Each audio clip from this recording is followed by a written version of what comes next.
भगवती के गीत ये सुनियो। श्री महारानी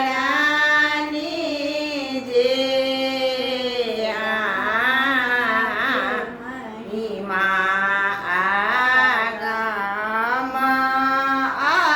अपार गंगा जमुना सम जल भरिया बसे महारानी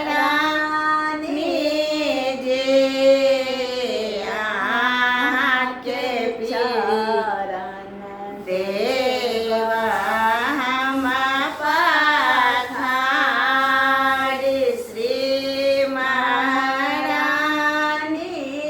जे आके महिमा गम अपार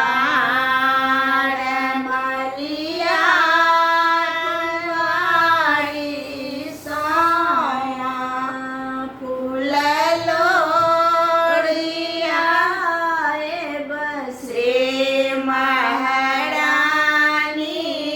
जे आके प्रिया देवा करवाए। श्री महारानी जे आके महिमा आगम अपार मलबरिया दुकान समा चुनरी मंगाए बश्री महारानी जे आके चुनरी देहानीराए।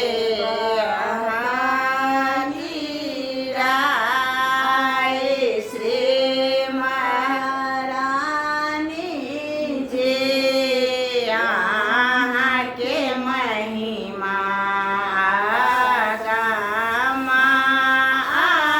अपार हलुआई दुकान श्यामा मधुर मंगाए बश्री महारानी जे आके भोग दे